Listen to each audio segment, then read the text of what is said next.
अच्छा, कभी सोचा है कि जब हम सुबह सुबह अपना फ़ोन उठाते हैं, सोशल मीडिया स्क्रॉल करते हैं या मान लीजिए ऑनलाइन कुछ शॉपिंग कर रहे होते हैं, तो स्क्रीन के पीछे असल में चल क्या रहा होता है? क्योंकि होता ये है कि एक अनदेखी, एक बिल्कुल अदृश्य सी जंग हर पल हर सेकंड चल रही है। साइबर सुरक्षा की जंग। और ये कोई दूर देश की कहानी नहीं है। ये यहीं हमारे फ़ोन पर, हमारे लैपटॉप पर, हमारी उंगलियों के ठीक नीचे हो रहा है। आज हम इसी अदृश्य दुनिया की थोड़ी गहराई में उतरने वाले हैं। हमारे आज की बातचीत का आधार है cyber security, invisible war of the internet, online safety and digital defence PDF से लिए गए कुछ ज़रूरी हिस्से। और हमारा मकसद क्या है?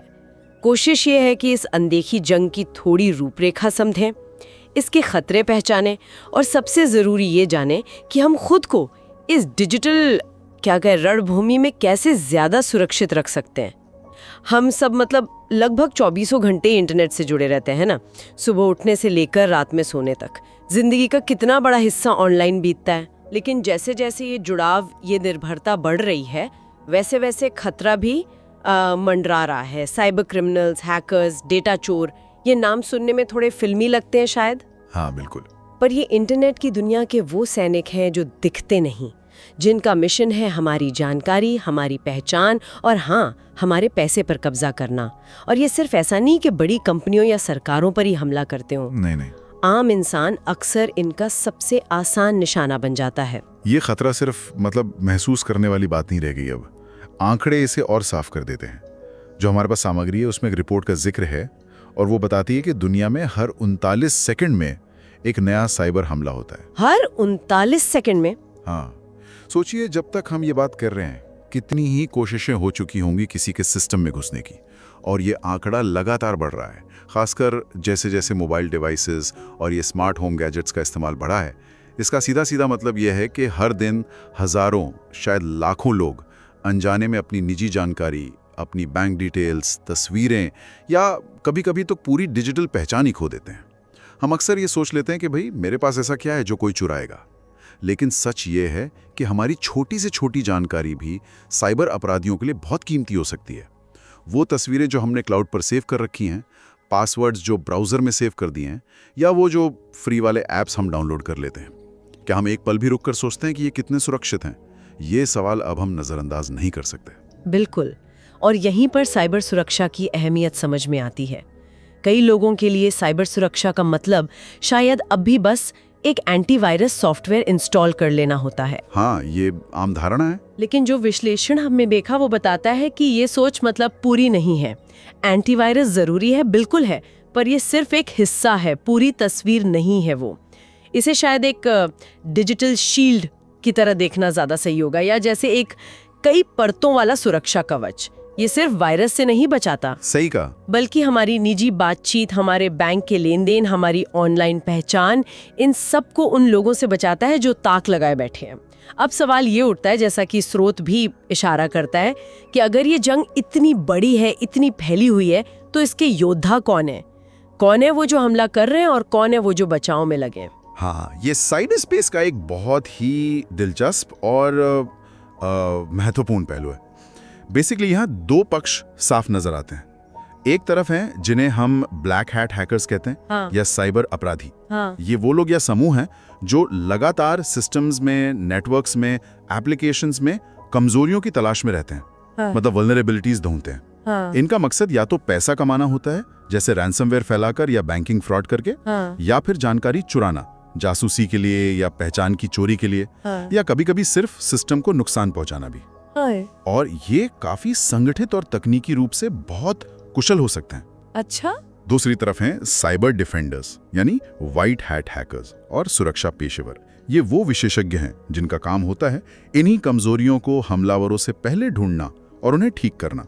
ये सुरक्षा के नए नए तरीके बनाते हैं, सिस्टम्स को मजबूत करते हैं और हमलों को रोकते हैं या उनका असर कम करने की कोशिश करते हैं। जैसे कंपनियों की सिक्योरिटी टीमें होती हैं, सरकारी साइबर सेल हैं, एथिकल हैकर्स, ये सब इसी रक्षा पंक्ति डिफेंस लाइन का हिस्सा हैं। ये वाकई एक दिमागी खेल है, एक लगातार चलने वाला माइंड गेम। यहाँ एक पक्ष बचाव का नया तरीका सोचता है तो दूसरा पक्ष उसे तोड़ने का रास्ता ढूंढ लेता है। एक छोटा सा सॉफ्टवेयर अपडेट या एक लापरवाही भरा क्लिक, ये किसी व्यक्ति या कंपनी की किस्मत बदल सकता है। दांव हमेशा ऊंचे होते हैं इसमें। और ये हमलावर जो है वो सिर्फ एक ही तरीके से हमला नहीं करते होंगे, जाहिर है। स्रोत में कई तरह के हमलों का जिक्र है और मुझे लगता है ये जानना ज़रूरी है ताकि हम उन्हें पहचान सकें। सबसे आम शायद फिशिंग ईमेल्स हैं, आपने भी देखे होंगे ज़रूर। हाँ, बहुत कॉमन है। उनमें अक्सर एक लिंक होता है या कोई अटैचमेंट जिस पर क्लिक करने को कहा जाता है और मकसद साफ होता है, आपसे आपका user name, password, credit card number या दूसरी ज़रूरी जानकारी निकलवाना। विश्लेषण ये भी कहता है कि ये हमले अब कितने ज़्यादा सोफिस्टिकेटेड हो गए हैं। अब वो सिर्फ स्पेलिंग की गलतियों वाली ईमेल्स नहीं रहे। बिल्कुल, अब वो ज़्यादा पर्सनल और भरोसेमंद लगते हैं। और फिशिंग इतना कामयाब इसीलिए है क्योंकि ये तकनीक से ज़्यादा इंसान की साइकोलॉजी पर हमला करता है। इसी से जुड़ा है मालवेयर। मालवेयर मतलब एक बड़ा टर्म है जिसमें virus, worms, Trojan horse, spyware, ऐसे कई तरह के हानिकारक सॉफ्टवेयर आते हैं।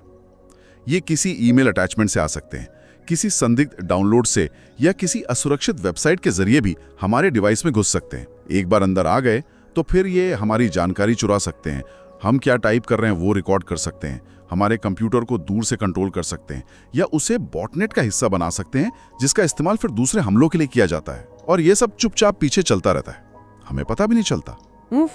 और एक और खतरनाक प्रकार जिसका जिक्र है वो है रैंसमवेयर। स्रोत बताता है कि इसने हाल के सालों में लोगों को और खासकर बिजनेसेस को बहुत ज्यादा नुकसान पहुंचाया है। हाँ, रैंसमवेयर काफी बढ़ गया है। इसमें होता ये है कि हमलावर आपके कंप्यूटर या नेटवर्क की सारी फाइलों को एनक्रिप्ट कर देते हैं, मतलब उन पर ताला लगा देते हैं जिन्हें आप खोल नहीं सकते। फिर वो आपसे फिरौती मांगते हैं, अक्सर क्रिप्टो करेंसी में, ताकि फाइलों को वापस अनलॉक करने की यानी चाबी दी जा सके। और इसकी कोई गारंटी भी नहीं होती कि पैसा देने के बाद डेटा वापस मिल ही जाएगा। हाँ, ये भी है, कई बार तो डेटा हमेशा के लिए खत्म हो जाता है। और फिर है सोशल इंजीनियरिंग। ये शायद सबसे क्या कहें चालाकी भरा तरीका है क्योंकि इसमें सीधे तकनीक को नहीं बल्कि इंसान को हैक किया जाता है।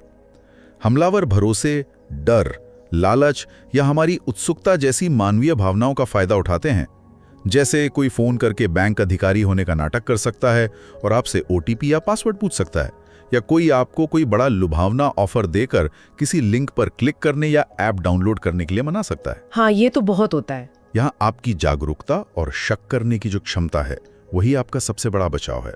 ये सब सुनने में भले ही किसी जासूसी फिल्म के सीन लगें, हाँ बिल्कुल, लेकिन स्रोत इसी बात पर जोर देता है कि ये हमारी रोजमर्रा की डिजिटल जिंदगी की हकीकत बन चुका है। हाँ, ये सब जानकर थोड़ी चिंता तो होती है, ये स्वाभाविक है। ऐसा लगने लगता है कि खतरा हर कोने में है, लेकिन जैसा कि विश्लेषण में भी कहा गया है, हमारा मकसद यहाँ डर फैलाना नहीं है बल्कि समझ और जागरूकता बढ़ाना है। और अच्छी खबर ये है कि हम पूरी तरह असहाय नहीं हैं। कुछ बुनियादी लेकिन बेहद कारगर कदम उठाकर हम इस डिजिटल जंग में अपनी सुरक्षा को काफी मजबूत कर सकते हैं। तो यहाँ डरने की नहीं बल्कि सीखने और सतर्क रहने की जरूरत है। हाँ बिल्कुल, और ये कदम ऐसे हैं जिन्हें हर कोई अपनी रोज की डिजिटल आदतों में शामिल कर सकता है। स्रोत कुछ बहुत ही प्रैक्टिकल और ज़रूरी उपायों पर रोशनी डालता है। पहला और सबसे बुनियादी है मजबूत पासवर्ड का इस्तेमाल करना। ये सुनने में बहुत सामान्य लगता है, पर आज भी लाखों लोग 1 2 3 4 5 पासवर्ड, अपना नाम या जन्मदिन जैसे बहुत ही कमज़ोर पासवर्ड इस्तेमाल करते हैं। हाँ, ये सच है। एक मजबूत पासवर्ड लंबा होना चाहिए, कम से कम 12-15 कैरेक्टर का। उसमें बड़े अक्षर, छोटे अक्षर, नंबर और सिंबल सबका मिश्रण होना चाहिए और वो आसानी से अंदाज़ा लगाने लायक ना हो। सबसे ज़रूरी बात, हर ज़रूरी अकाउंट के लिए एक अलग यूनिक पासवर्ड होना चाहिए। पासवर्ड मैनेजर टूल इसमें काफ़ी मदद कर सकते हैं। पासवर्ड वाली बात वाकई बहुत अहम है। स्रोत ये भी बताता है कि हैकर्स ब्रूट फोर्स अटैक या डिक्शनरी अटैक जैसे तरीके इस्तेमाल करते हैं, जिनमें सॉफ्टवेयर हजारों लाखों पासवर्ड कॉम्बिनेशंस बहुत तेजी से ट्राई करता है। एक मुश्किल पासवर्ड इन हमलों को बहुत कठिन बना देता है, लेकिन सिर्फ पासवर्ड ही काफी नहीं है, है ना? बिल्कुल नहीं। इसीलिए दूसरा महत्वपूर्ण कदम है 2 फैक्टर ऑथेंटिकेशन यानी 2FA को जहां भी मुमकिन हो एक्टिवेट करना। ये सुरक्षा की एक एक्स्ट्रा परत है। जब आप लॉगिन करते हैं तो सिर्फ पासवर्ड डालने के अलावा आपको अपनी पहचान साबित करने का एक और तरीका इस्तेमाल करना होता है। यह आमतौर पर आपके रजिस्टर्ड फोन पर भेजा गया एक कोड होता है, SMS से या ऑथेंटिकेटर ऐप से या फिर बायोमेट्रिक हो सकता है, जैसे फिंगरप्रिंट या फेस आईडी। अच्छा, इसका फायदा यह है कि अगर किसी तरह आपका पासवर्ड लीक हो भी जाए तो भी हमलावर आपके अकाउंट में तब तक नहीं घुस सकता जब तक उसके पास आपका फोन या वो दूसरा फैक्टर ना हो। आजकल ज्यादातर ईमेल, सोशल मीडिया और बैंकिंग सेवाएं 2FA ऑफर करती हैं। हाँ, 2FA वाकई एक बड़ा फर्क पैदा कर सकता है।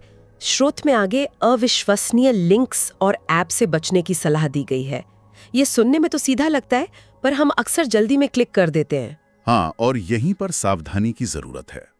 अनजानी ईमेल में, सोशल मीडिया मैसेज में या किसी वेबसाइट पर दिखने वाले किसी भी संदिग्ध लिंक पर क्लिक करने से बचें। अगर कोई ऑफर कुछ ज्यादा ही अच्छा लग रहा है सच होने के लिए, तो शायद वो असली नहीं है। ऐप्स सिर्फ ऑफिशियल ऐप स्टोर से ही डाउनलोड करें, जैसे गूगल प्ले स्टोर या एप्पल ऐप स्टोर। और डाउनलोड करने से पहले ऐप की परमिशंस और रिव्यूज जरूर देख लें। कई बार मुफ्त ऐप्स या गेम्स में मैलवेयर छिपा होता है जो इंस्टॉल होते ही आपकी जानकारी चुराना शुरू कर देता है। स्रोत एक टर्म का जिक्र करता है ड्राइव बाय डाउनलोड। इसमें सिर्फ एक असुरक्षित वेबसाइट पर जाने भर से आपके डिवाइस में मैलवेयर इंस्टॉल हो सकता है, बिना आपके कुछ क्लिक किए भी। अरे बाप रे। हाँ, इसीलिए ऑपरेटिंग सिस्टम और ब्राउजर को हमेशा अपडेटेड रखना भी जरूरी है। और सार्वजनिक वाईफाई के बारे में भी चेतावनी दी गई है। आजकल एयरपोर्ट, कैफे, मॉल, हर जगह फ्री वाईफाई मिलता है। बड़ा सुविधाजनक लगता है ये, लेकिन क्या ये सुरक्षित है? ज्यादातर मामलों में नहीं। सार्वजनिक वाईफाई नेटवर्क अक्सर एन्क्रिप्टेड नहीं होता है। इसका मतलब है कि उसी नेटवर्क पर मौजूद कोई भी व्यक्ति, अगर उसके पास सही टूल्स हैं, तो वो आपके इंटरनेट ट्रैफिक को देख सकता है। इसे man in the middle attack कहते हैं। ओहो। इसलिए पब्लिक वाईफाई का इस्तेमाल करते समय कभी भी ऑनलाइन बैंकिंग, शॉपिंग या कोई भी ऐसा काम न करें जिसमें सेंसिटिव जानकारी देनी हो। अगर इस्तेमाल करना जरूरी ही हो तो VPN यानी वर्चुअल प्राइवेट नेटवर्क का इस्तेमाल करें। वो आपके कनेक्शन को एन्क्रिप्ट करके सुरक्षित बनाता है। सामान्य ब्राउजिंग के लिए ठीक है, पर निजी कामों के लिए अपना मोबाइल डेटा या सुरक्षित वाईफाई ही इस्तेमाल करें। ये सारे तकनीकी उपाय तो बहुत जरूरी है, लेकिन श्रोता एक बात पर सबसे ज्यादा जोर देता है, और वो शायद सबसे बुनियादी भी है, जागरूकता, अवेयरनेस। निश्चित रूप से जागरूकता ही साइबर सुरक्षा की नींव है।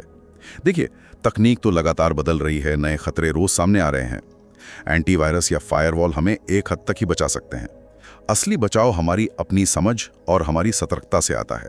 साइबर खतरों के बारे में जानकारी रखना, नए तरह के फिशिंग या मैलवेयर हमलों के बारे में पढ़ते रहना, ऑनलाइन सुरक्षित रहने की आदतों को अपनाना, ये सब जागरूकता का हिस्सा है। ये जानना कि किस चीज पर क्लिक करना सेफ है और किस पर नहीं, कौन सी जानकारी ऑनलाइन शेयर करनी चाहिए और कौन सी नहीं, संदिग्ध गतिविधियों को कैसे पहचाने, ये ज्ञान ही हमारा सबसे बड़ा हथियार है। एक जागरूक उपयोगकर्ता जो होता है वो हैकर्स के लिए सबसे मुश्किल निशाना होता है। ये बात सचमुच बहुत ध्यान देने लायक है।